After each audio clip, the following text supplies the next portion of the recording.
And Meredith has done this presentation several times, and she's an expert, and will give us a presentation, and then will give us time to ask questions.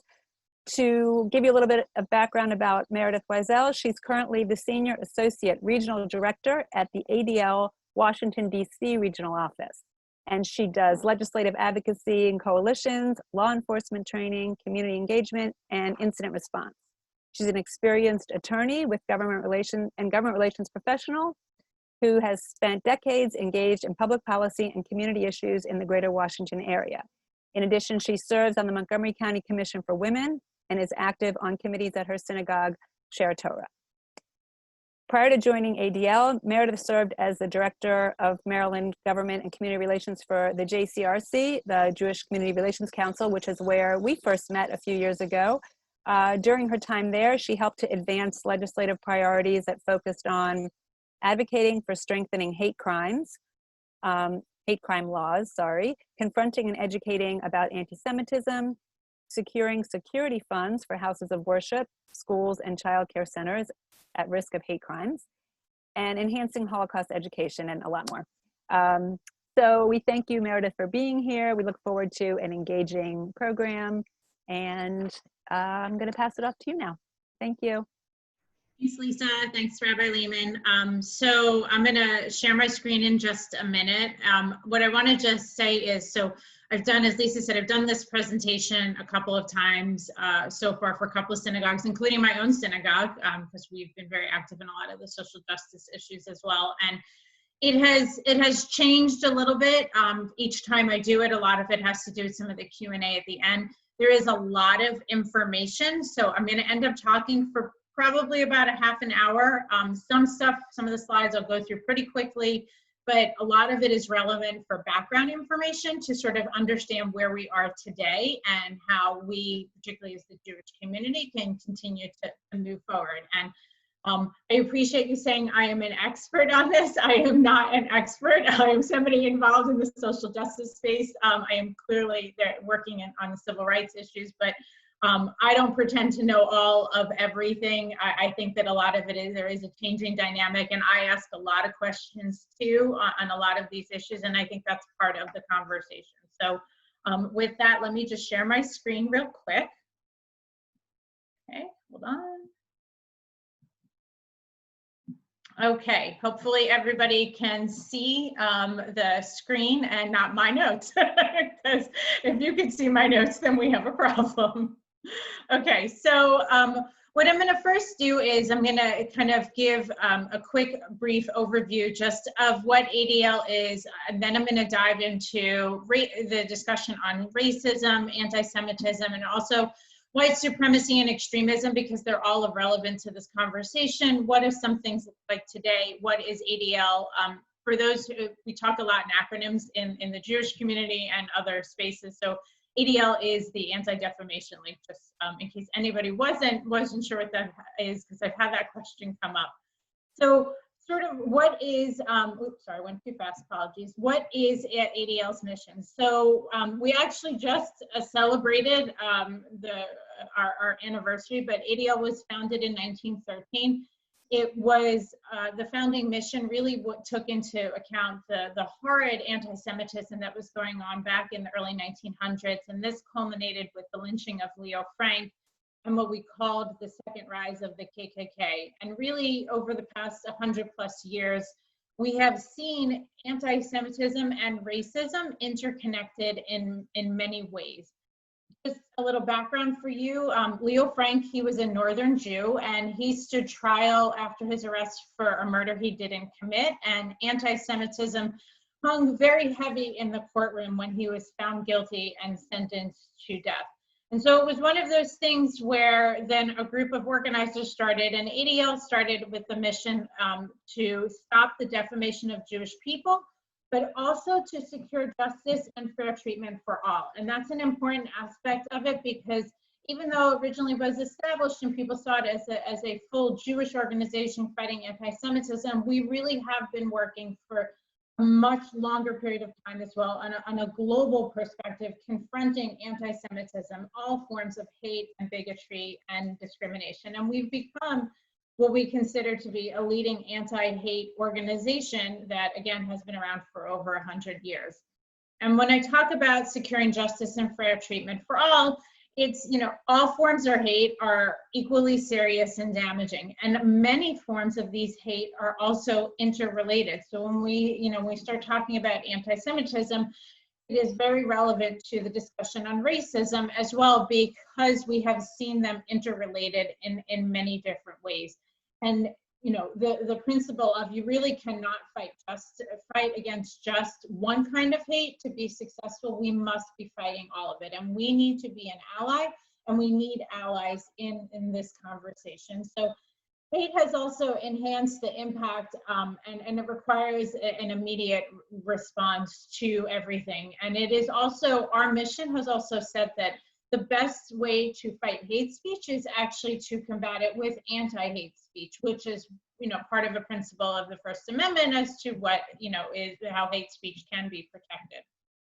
So just real quick, kind of where we've switched over in the 21st century, these are some of the issues that we've been working on. So we're fighting anti-Semitism in the US and also globally. We have, ADL has 25 regional offices.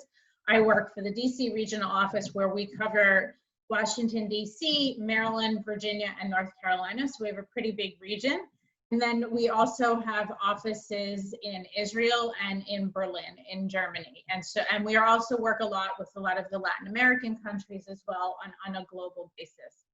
We have been responding to incidents of bias and bigotry, not just anti-Semitism. We have a Center on Extremism that research and tracks and exposes a lot of the extremist and hate groups that we have seen come up more recently than we actually thought was possible. Not just your traditional white supremacist groups, but a lot of other extremist groups.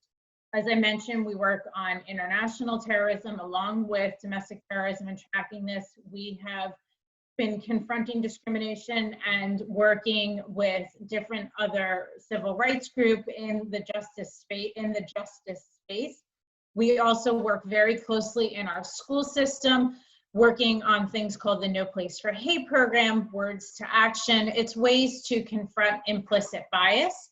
And along those lines, we do train law enforcement, and we have several training that we do with them on hate crimes training, on domestic terrorism training, Extremism 101, to really help them understand how they should become welcoming and inclusive communities. And that's part of it, building inclusive and welcoming communities at all levels.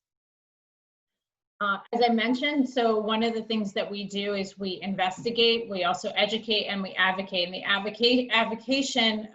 the advocacy piece of it is really working with our legislature, speaking out against hate, proactively promoting legislation related to equity, mobilizing the community. There will be things that we may send out at the grassroots level, at the local, state, and federal government. So all levels of government. A lot of information you'd probably get from me would be from more of the state and local level, but we do work closely with our congressional leaders in particular. For example, Congressman Jamie Raskin recently worked with us on a campaign called Stop Hate for Profit that we've been fighting Facebook on, and I'll talk a little bit about that more later. So we're also one of the leading educators on anti-bias. And with that, this is probably one of the most important slides, which is why I keep it towards the beginning.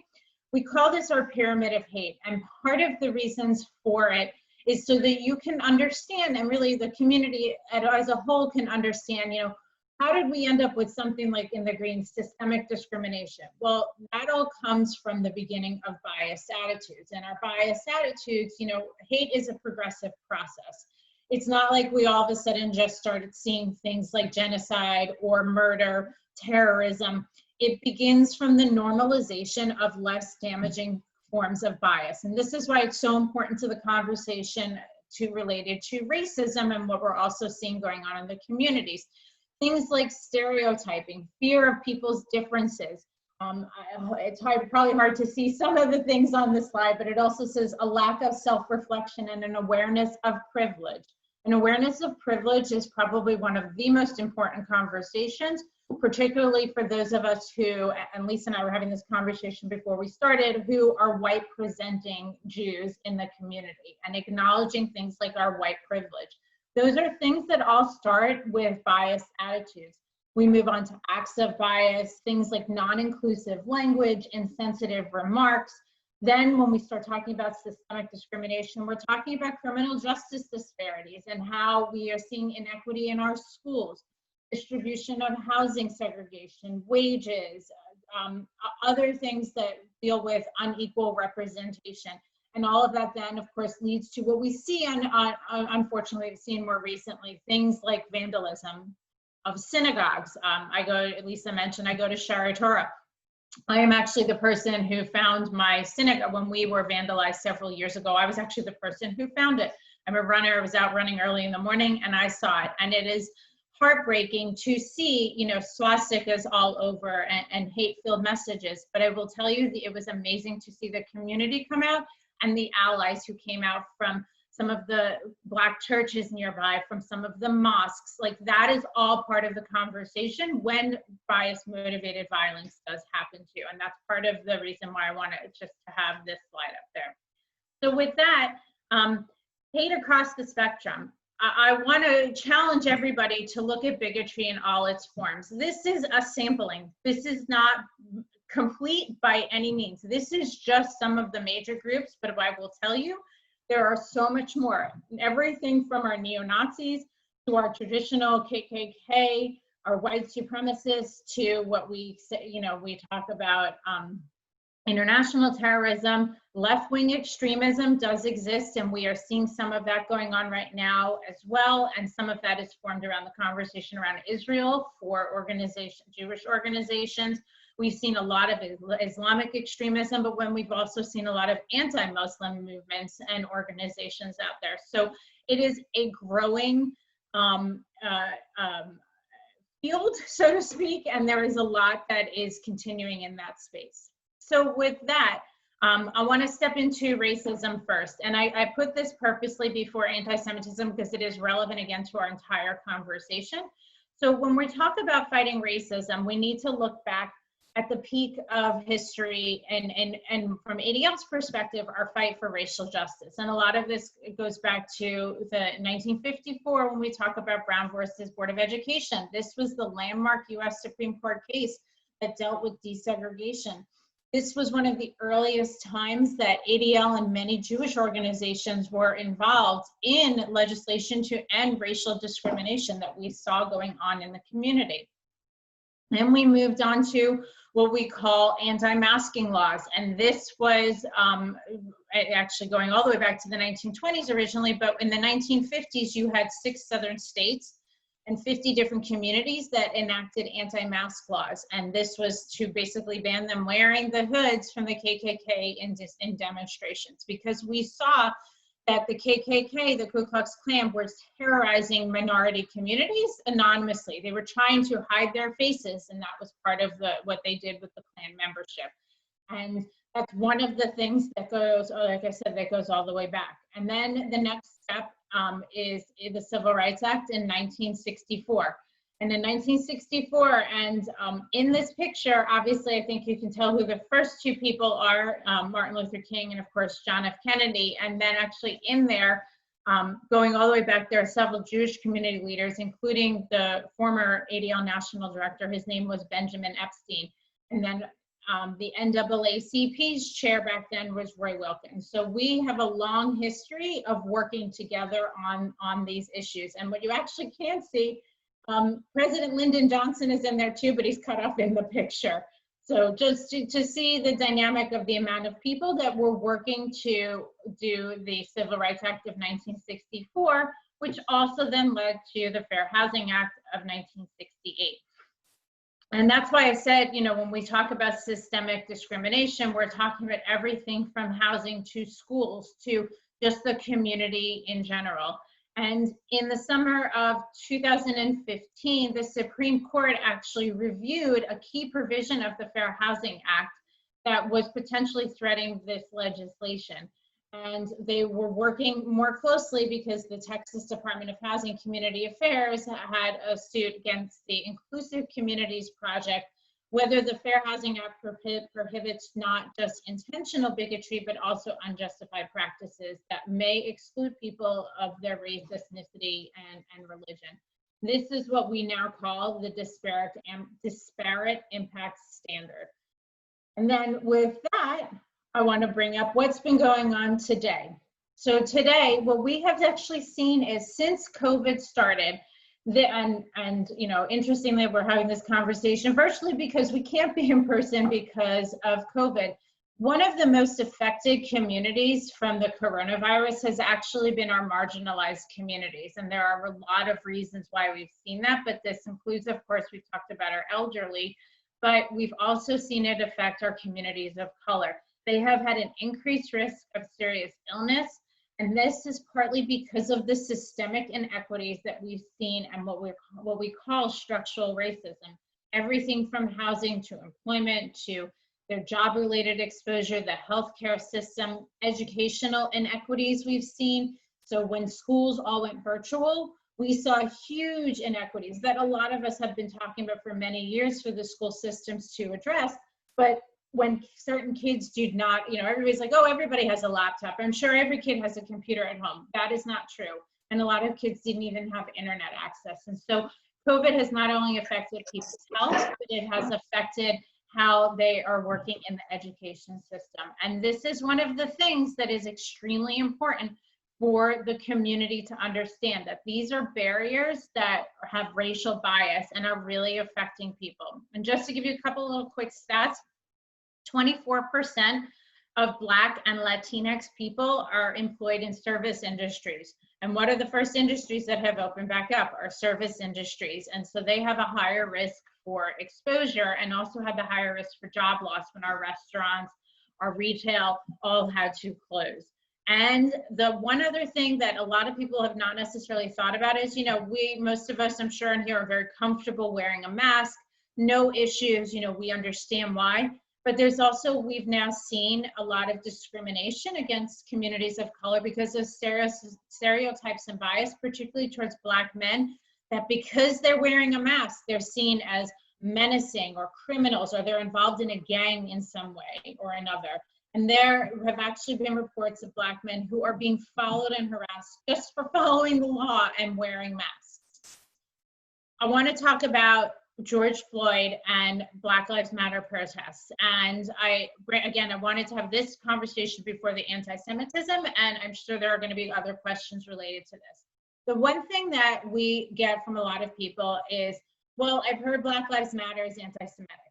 So what I want to talk about is first of all, Black Lives Matter as a statement has not necessarily have to do with what's called the movement for Black Lives Matter. The movement for Black Lives Matter is an organization, but just saying Black Lives Matter does not mean that you necessarily, and everybody else believes in all of the policies that the movement for Black Lives Matter as an organization does. And one of the things that I say to everybody who starts saying, well, all lives matter, because that's the phrase that people tend to say back to you.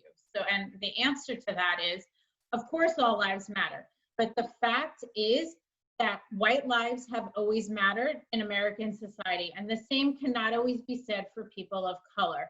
So until Black Lives Matter, you can't say all lives matter. It's not saying that your life doesn't matter, but until the day comes that we know that Black Americans are not being killed by members of law enforcement in their homes, in the streets, in their cars, a knee on their neck, it's really hard to sit there and say that all lives matter. So again, all lives won't matter until Black lives do.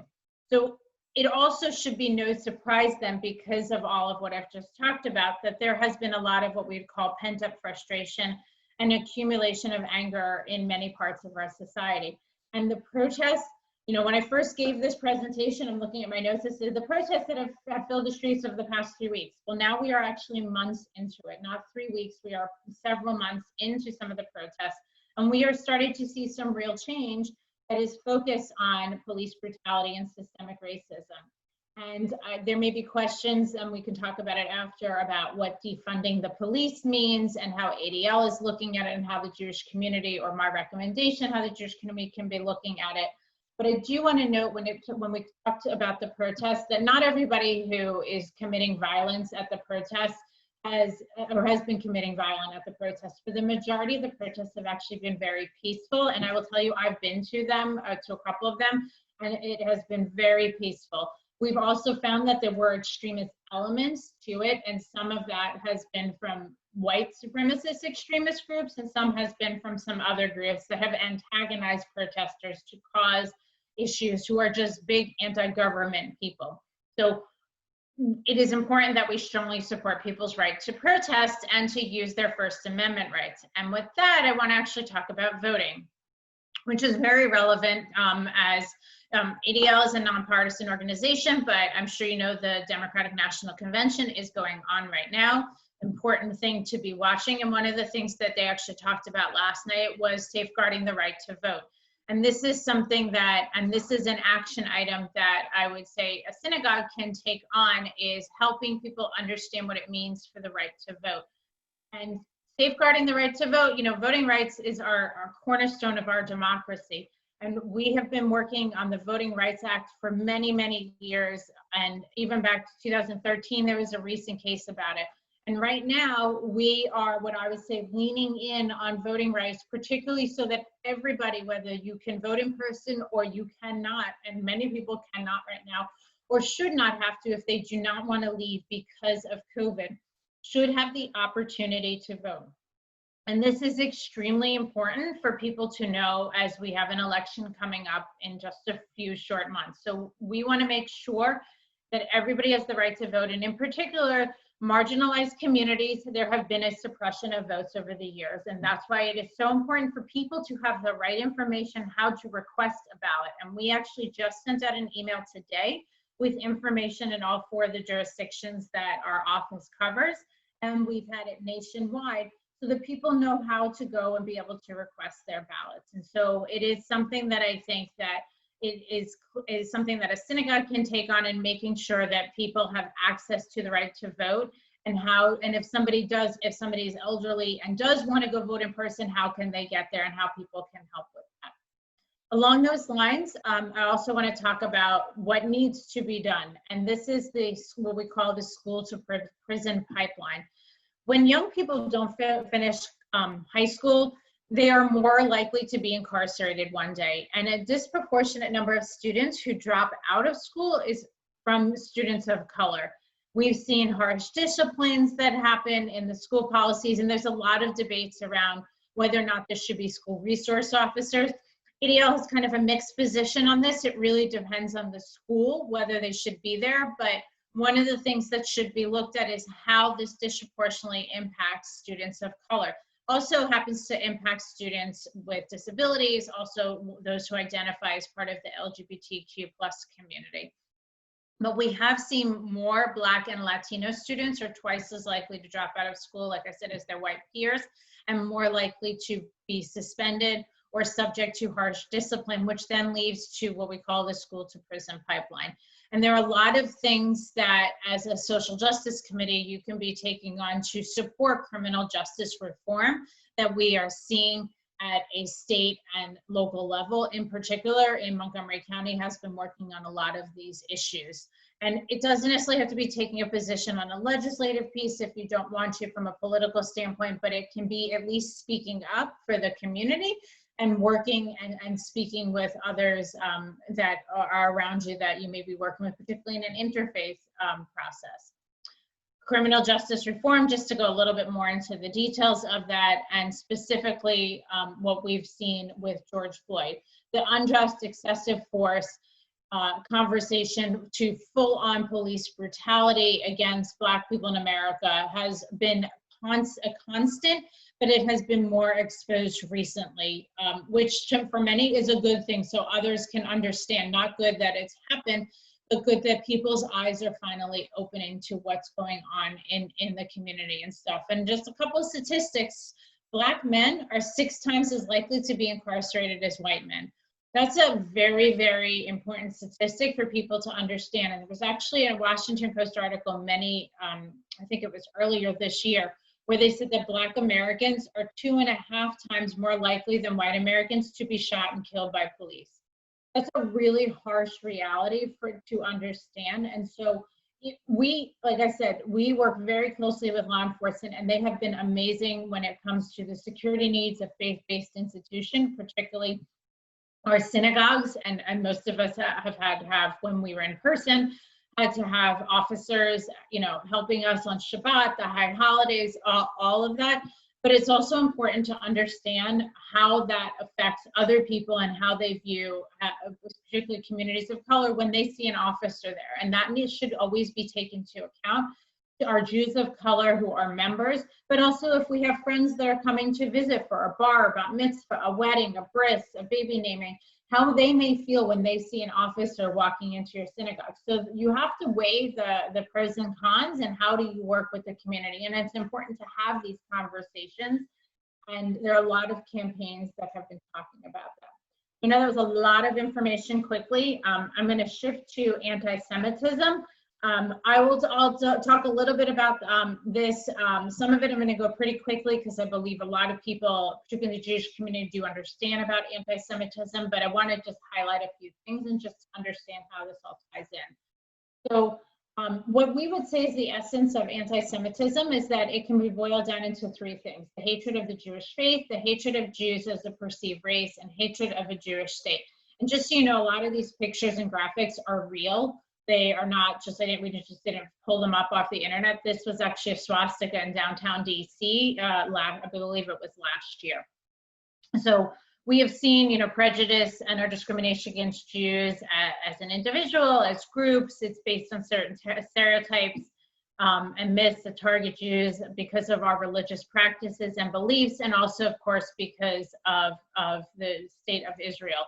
In particular, we would talk about Jews are seen as other. This is an image that comes up a lot on social media: blood libel, Jewish greed. Of course, the biggest one most recently is that Jews have power and control over everything, from the media to the stock market to, I will talk about some things related to COVID recently, that we actually started the virus. That has been talked about a lot. Blood libel is when we see to the false allegation that Jews murder Christians and that we use their blood for ritual purposes, and in particular Passover matzah. We still see that a lot in extremist groups coming up.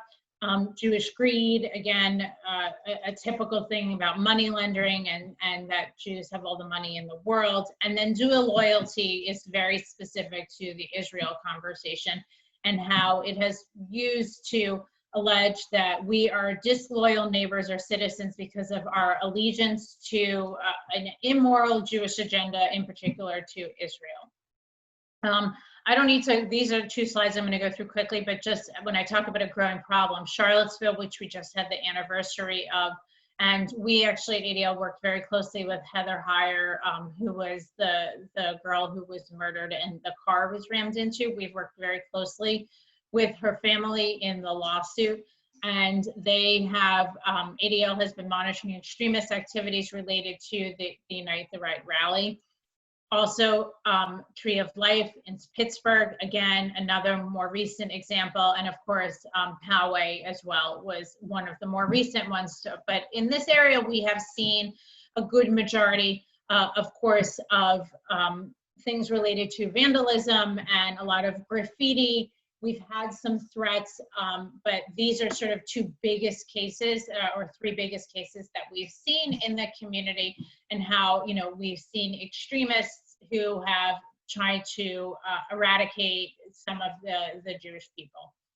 With that, we also talk about, and this is more related to Israel, and the next slide is related to this too, but hatred of Jewish culture and the national identity. We talk about the demonization, the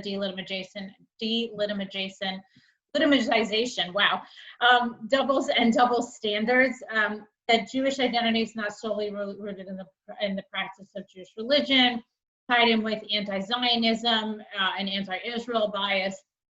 And of course, things like how Jews should not be participating with flags of the Jewish star in social justice spaces. And this is something we've seen on the extreme left, and actually we've seen more recently in the past week some of the problems like this. In this particular picture, the Dyke March back in Chicago, there were a lot of issues for the LGBTQ community who are Jewish, who were told they could not be there with a Jewish star on a pride flag. Hatred of the Jewish faith, the Jewish state. As I said, these are a couple of the things related to this. This is a meme that we've seen gone around social media a lot.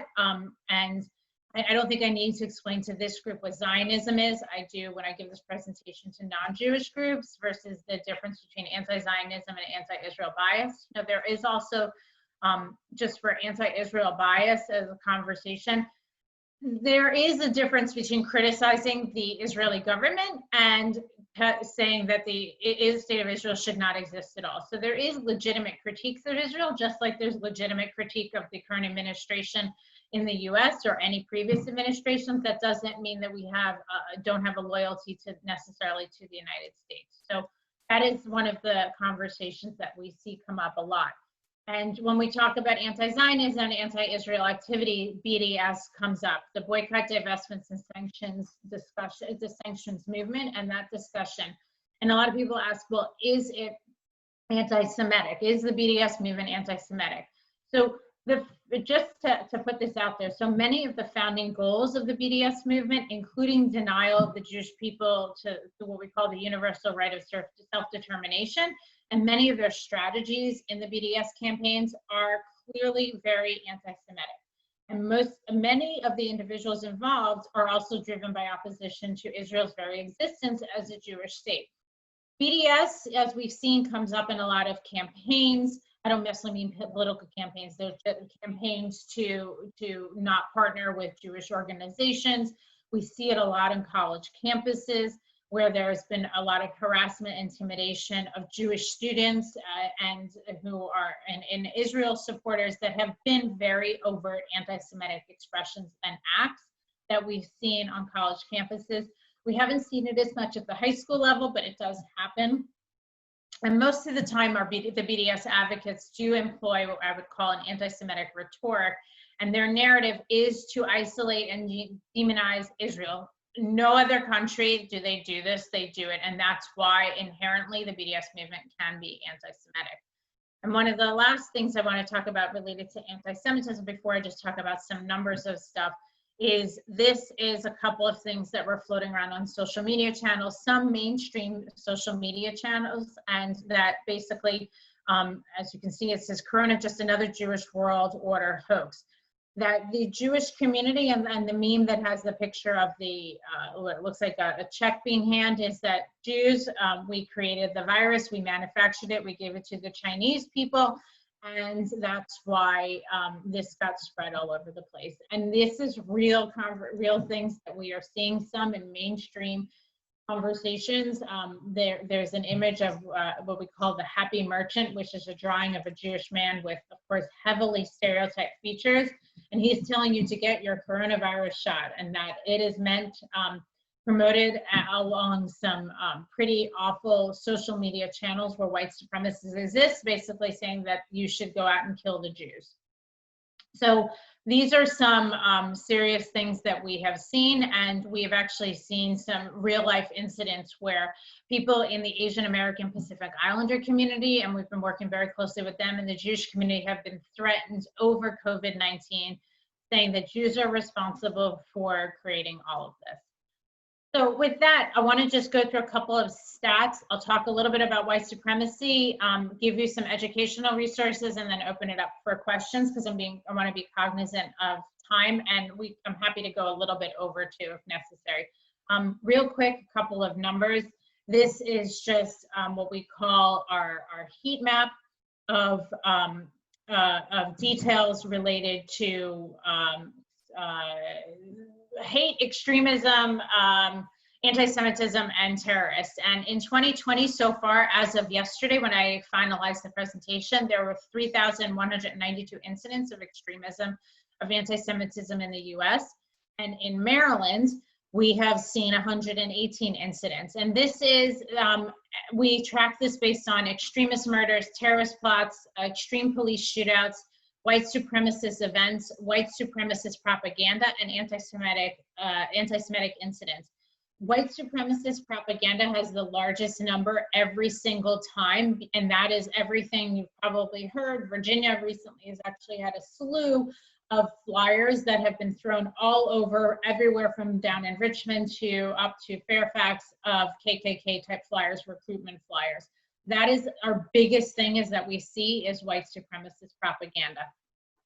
Couple of just major findings from our audit that we released a little bit earlier this year, that it was recorded the highest that we've seen of incidents in the US.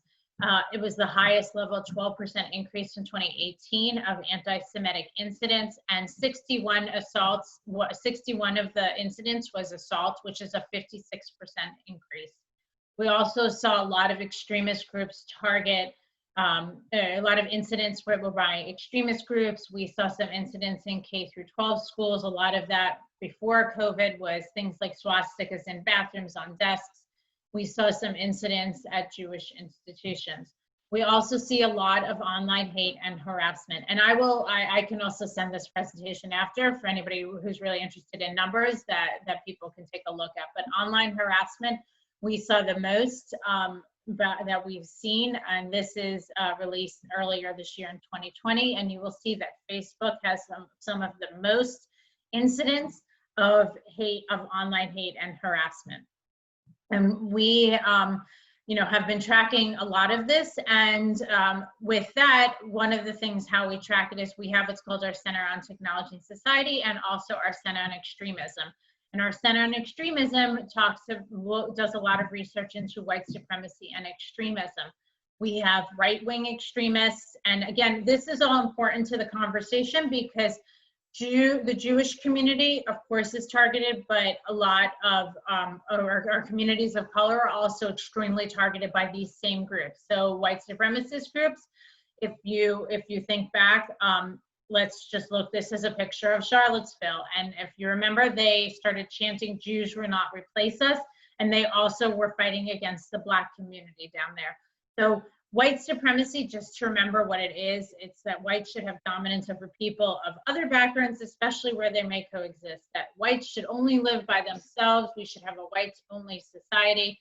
And basically that white people are genetically superior to other people. And that's why what I said way back a little while ago about white privilege is a thing that we definitely need to acknowledge. And what does that mean to our communities of color, and working with them, that those of us who are clearly not involved in white supremacist activities, and how can we help fight white supremacy? These are just a couple of hate symbols. I don't know if anybody knows what the number 1488 is, but basically it's a combination of two popular white supremacist symbols. 14 is shorthand for 14-word slogan, and it's the slogan that white supremacists use. We must secure existence of our white people and a future for white children. And the 88 actually is Heil Hitler. H is the 8th letter of the alphabet. And those numbers, if you ever see them, it is related to white supremacy. Zoom bombing. We're on Zoom. We have seen a lot of Zoom bombing incidents since COVID started. These are some images of things that we have seen that have everything from funerals. There's a funeral in Clarksburg, and unfortunately they were Zoom bombed, to synagogues, to religious schools, to schools. MCPS actually had a couple of incidents related to this. It is the new tactic. So even though we are all supposed to be home during a pandemic, we have seen some major extremism happen. We've also seen it related to COVID to some of the shutdown protests, and these are real images. The Hale Pritzler from Michigan, the rat with the kippah on with the Jewish stars from Ohio. I don't remember where the one in the middle is, but we've seen a lot of militia type groups show up at the anti-shutdown protests. So with that, the last couple of slides are kind of the most important, and there is a method to my madness here, how I do the presentation. So sort of what are the next steps and resources, and how can we really be an ally? So first and foremost, we have to speak up. we need to know how to respond. And these are questions that you should be asking. So when something happens, assessing the situation, is it safe to respond? So if you do see something happening in the community, you know, safety, of course, is always something to think about, and the importance of it. But you know, we all have cell phones nowadays, and when you see something happening, you can certainly video it.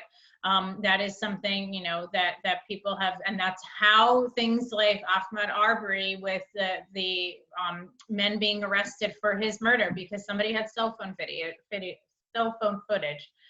What do we want to accomplish? Education. Education is one of the most important things, and that leads to engaging in respectful dialogue. We also want to, there are what we call speak up strategies. Ask questions, interrupt, redirect conversations, talk about, you know, racial bias and anti-Semitism, challenge your community to have these hard conversations. What does that mean? And we have different programs that ADL can do and come in where we basically teach you to confront your own biases. We have what's called a World of a Difference and Words to Action, and these are important programs where you learn to confront your own bias. We have a ton of resources on our education page, and this is one of the most important pages I would encourage you to go to. There are things that you can do, everything from students in middle and high school to young adults in college, to adults, to, you know, but you know, one of the most important things we talk about is empowering our young in the aftermath of hate. You know, I have 2 teenagers. I saw a few people on here I know who know my kids, and you know, we have these conversations at home on a regular basis. What can they do to help bias and injustice in the community? And what can they be doing as an ally to their friends who are part of communities of color? What can you do? You can educate. So there are things that we can work on with you. With ADL has curricula. There are other organizations out there that can teach you about anti-bias, anti-Semitism, racism, violence, the inequity in our criminal justice system, how to engage in respectful dialogues on these conversations. You know, I was saying to Lisa at the beginning of this, before everybody got on, you know, ADL is not an anti-racist organization. As far as teaching, we have principles of anti-racist, but it's not enough to just be not racist. You have to learn to be anti-racist. And this is a space that a lot of people are now starting to get into and to better understand. Of course, speaking up in solidarity with the Black community when we see injustices happening. You know, it's only by listening and learning and teaching about bias and systemic racism in this country and discrimination that we're going to find a path forward. You know, I always have a phrase, you know, we're stronger if we fight hate together and call out for justice. So there are some things that we're going to be doing this fall at ADL. We have a walk against hate that's coming up in the fall that I would encourage the synagogue to get involved with. Social distancing, virtually, do it however you can. You can bring in, as I said, anti-bias resources, which is the first place to start advocating. There is a resolution that is still pending in the House condemning acts of police brutality, racial profiling, use of excessive and militarized force throughout the entire country. You can talk with your law enforcement agencies, talk with the officers, you know, eventually when we're back in person, you know, what do they feel? What do the agencies feel they can be doing? You know, we really encourage them to improve their training and reporting, and how can they be working and talking, you know, closely with the community.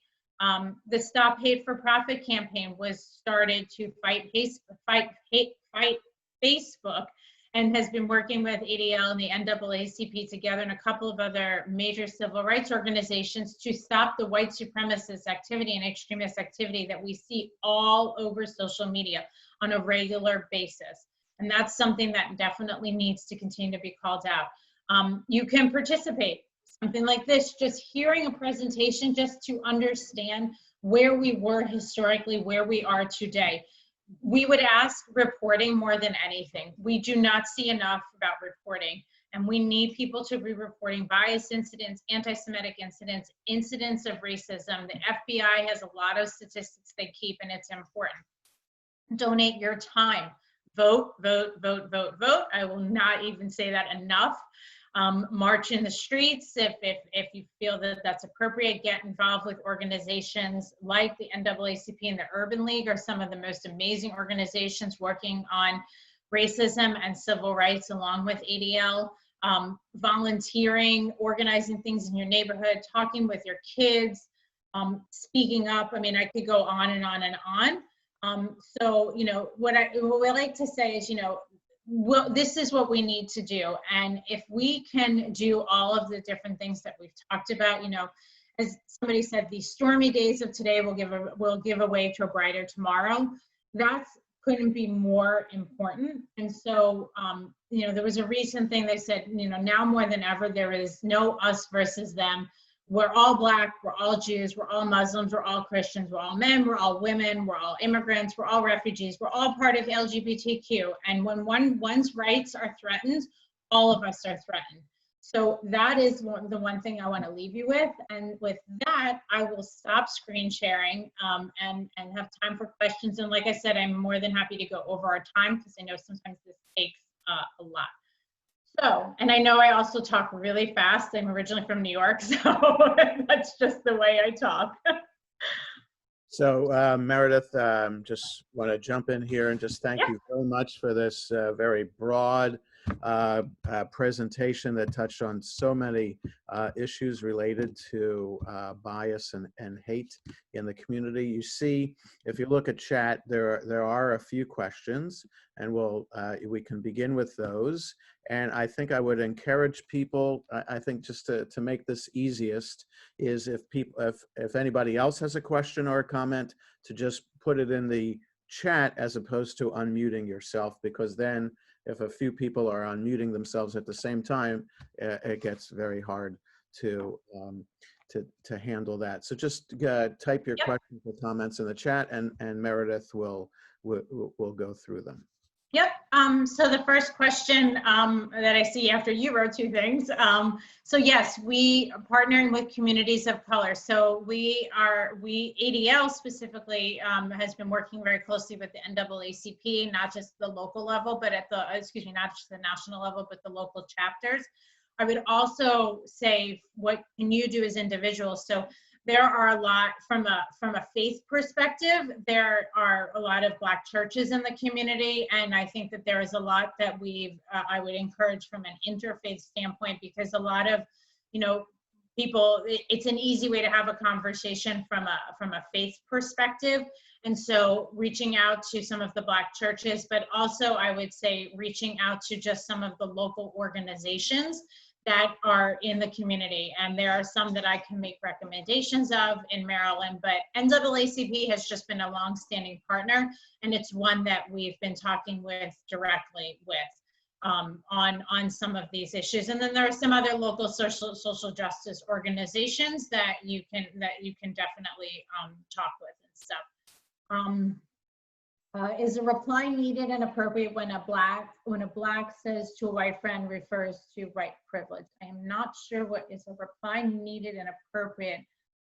Black says to a white friend refers to white privilege. I am not sure what that question means, but I would just say related to white privilege. I mean, this is something that all of us are learning about. Like I said, we have been an anti-hate organization. We have not been an anti-racist organization, even though we work on fighting racism. I would just say that, you know, acknowledging white privilege is an extremely hard conversation for a lot of people, but I would encourage, and this on a personal level, I would say, read White Fragility. It is a very powerful book, and I would also look at Ibram Kendi's book related to how to be an anti-racist. These are two very, very important resources, and I do have an entire list that I can share with Lisa and Rabbi Lehman after of books and things that you can do, and there are book clubs. That's another thing that I would encourage, doing a book club as something that we've seen organizations do, things like reading White Fragility and then talking about it, because a lot of this is talking and being open to these conversations as to what it means to have white privilege. Particularly, I think most of us on this call are white-facing Jews, and what it means to be part of that. And also then how can we be welcoming to Jews of color? And that becomes then sort of the next step in the conversation. Yes, we do work very closely with the ACLU. I see that as the next question. We work with them on a lot of legal issues, particularly to religious rights issues. We are not always in the exact same space as them, but there are a lot of issues that we've been working with them on, particularly the ACLU and the NAACP. We've worked together a lot on taking down Confederate monuments. That is something that we have been working, and I'll just tell you, in Maryland, Talbot County, anybody who's familiar with Talbot County, their local city council just voted 3-2 to not take down what's called the Talbot Boys Monument, that we're going to hopefully be fighting again to try and get it down, which is a Confederate monument. So it is real even here in Maryland. This is not just in, like, you know, the deep South where we are seeing these issues. What was the "stay out" comment related to the slides? It's something that we teach a lot of kids. Like, if you hear somebody say a racial slur, or you hear somebody push somebody and call them, you know, a name and stuff, yelling out, like as in the out moment, like, ouch, wow, did you really just say that?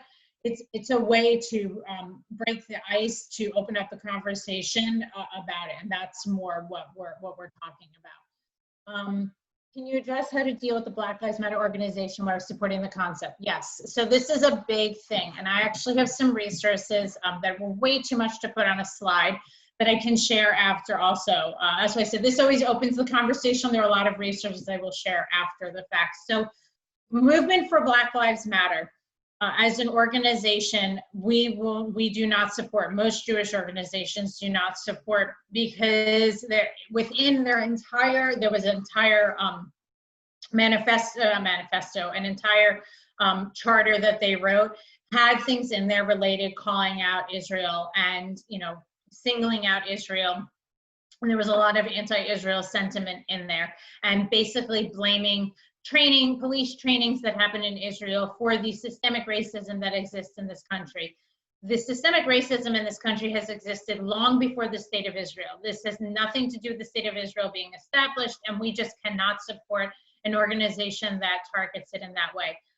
Saying Black Lives Matter as a I don't want to say as a concept, but as a phrase, is extremely important. And you can say that without supporting an organization. I have a sign in my yard that says Black Lives Matter. It says a lot of other things too, but that's one of the first things. It says Black Lives Matter. Love is love. You know, water is life. You know, I think it says rights for all, or something along those lines. Saying that phrase is more important than anything, and being at the protest, if you can be there in person, or just being a part of the conversation, has nothing to necessarily do with the organization itself. And most people out there are not members of also what's called the Black Lives Matter organization. There are two. There's the Black Lives Matter, and then there's the Movement for Black Lives Matter. And most people are not necessarily members of it. They are just out there talking about Black Lives Matter. So you should not just because, and also just because there is some anti-Israel sentiment, should not prevent you or prohibit you or make you feel like you can't be a part of the conversation. If anything, you need to be there to be a part of the conversation and not step away from it. Let me see. So I think it's really important that we proactively build relationships with individuals of color and communities of color, and that we listen. Absolutely, hands down. I think we need to ask our friends and neighbors of colors what we can do, and we need to hear their perspective. Yes, and that's part of the listening. More than anything, we need to be listening and hearing what they feel. None of us, I don't think any of us on this call, I can't see everybody's face, but know what it would be like to be a Black man or woman living in this world. We don't, you can't. So I would not know. So we should ask questions, and that's how you can be an ally. And just listening. And sometimes we're going to fumble and nothing is going to be perfect, but we need to still be there in the space, and because to be an ally, you need to be there to be supportive. And that is one of the biggest parts of the conversation. For people who lead a rather quiet, retired life, what can someone do at the individual level in addition to voting? So there's a lot of work, I think, with schools that can be done for people who are retired. If you're interested, talking with students and stuff. The communities of color, there are a lot of kids who need tutoring. And this is not necessarily an ADL principle. These are just things I know from being in the community and stuff. There are certainly things related to that. And there are some more educational resources that I can share. If you have grandchildren, talking to your grandchildren, we have a lot of things called table talks that are extremely important that you can be having with your family. Just my own kids probably hear it more than they like to from me, but we do sit at the table sometimes at Shabbat dinner, and we have these hard conversations. When George Floyd was murdered, I sat down and talked with my girls what that meant and what does that mean? What has happened? Why did that happen? Because as far as they know, they think all the officers are amazing, but every officer is not. And it's not just individual officers, it's a systemic problem. So there are ways to do table talk conversation, and we have questions you can ask, and we lay it all out for you to ask it in a very comfortable way. But some of it are hard questions that may make you feel uncomfortable. So I would say that is something, and organizing, if you have a Chazak group or a seniors group, I think that's an important conversation, because that is something that, seniors have a different perspective sometimes, or people who are in the retired life, versus what they saw. And most of you probably went through the 60s, but what happened in the 60s, why are we still having this conversation today? And I think your knowledge can also be helpful. Our synagogue has, is that just what you were telling Rabbi Lehman? Okay. So if everybody can't see in the chat, it says our synagogue has partnered with Sharp Street Church in Sandy Spring, which is an amazing church. And yes, working on a visual and stuff. So that's extremely important as well. If anybody has other questions that didn't put in the chat and they want to ask, feel free to ask me. I'm just going to do a little shout out. Hi, Erica. Hi, Betsy. I see you both on there. Can I ask you a question? Of course, please. Yeah. Have you read the book Cast? I have not, but a friend just told me to read it. I mean, I read the review, and it sounded like a very illuminating book, and coming at it from a different point than race. It's kind of more social structure oriented. I haven't read it, but that's what I read about it. Yeah. Yeah, no, I have not read it yet, and I have not finished White Fragility yet either. We have done recent DEI trainings, diversity and inclusion trainings, and equity trainings at ADL, and part of it was reading excerpts from White Fragility, but that is one of the most important books. And then the How to Be an Anti-Racist by Ibram Kendi was also something that, those are the top two books that people have recommended recently to start with. Meredith. Yeah. Hi, I just want to be respectful of everybody's time, just to kind of pull a few things together. Please. Took a few notes that while you were talking, while others were making some comments. Naomi's comment I thought was excellent about not being defensive. And I think that's something we need to really focus in on. And someone else had asked about, if you're retired and at home, what can you do? Well, we're all at home right now. And so I think that we're all in the same boat. And to me, the most important thing to do right now, as whether you're a Jew or not, you want to be a white ally, is self-examination. And reading White Fragility is highly recommended. But whenever you read any of these sources, you need to read or listen with an open mind, because it is your inclination to say, oh, that's not me, I'm not racist, or I love everybody, or I have a black friend. It doesn't, no one's blaming you, no one's asking you to be responsible for how we got to where we are.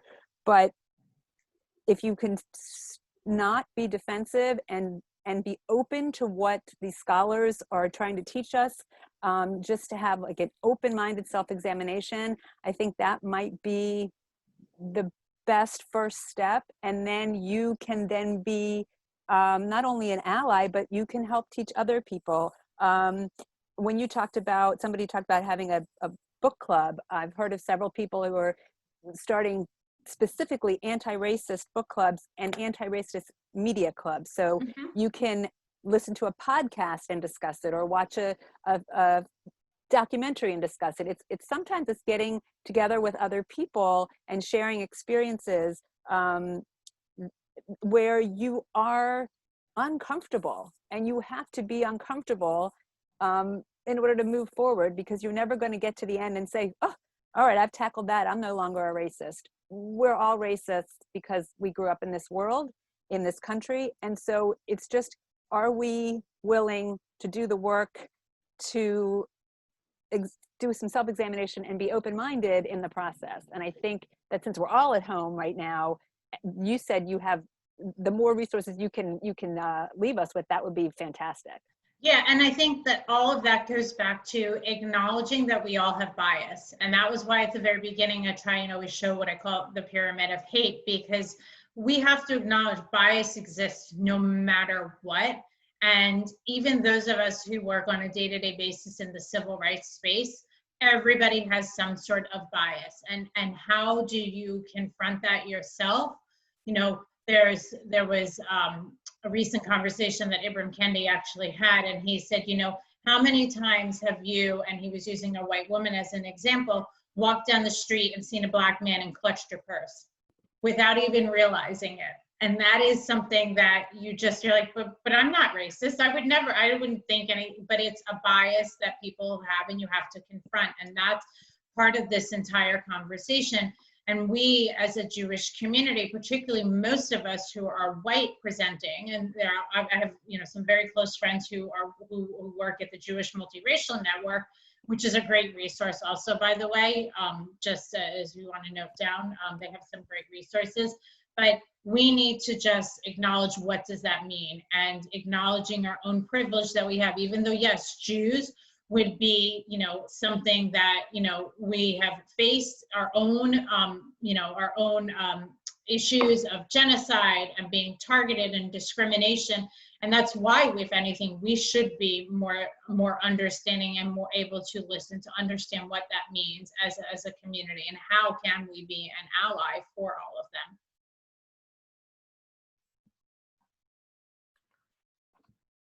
Yes, Rabbi Lehman, no problem. I sent that privately, so that. Oh, I'm sorry. No, it's just about sharing the resources, and just to assure everyone that Meredith is going to share the resources with Lisa and me, and we'll be sure to send it out. So it was great for some of the suggestions, like Sumner voiced a suggestion of a book that just arrived at my house today as well, that book Cast, and what Laurie Marshall is suggesting. My family just watched the 4-part series on Netflix, When They See Us, about the Central Park Five, an extremely devastating account of what happened in 1989 there, and how those 5 were just brought up and framed and jailed. So I'm sure there will be plenty of other resources too. I too, like Lisa, am cognizant of the time, and we're over the hour, and I just want to thank everyone for participating and joining us this evening. I want to thank Meredith very much for an expansive review of what the ADL does, among other organizations, and what to get us thinking about what we can do. And thank Lisa Hedgepath and our Social Action Committee so much for organizing this. With that, we'll say good night, and please stay in touch. Lisa and I have your email addresses from everyone who signed up this evening. And if you're interested in getting involved in our Social Action Committee, then please send us an email, and we'll be sure to keep you posted about how Sharei Tefillah is getting active in this. So have a good night, everybody, and stay safe and healthy. Thank you all. Thank you.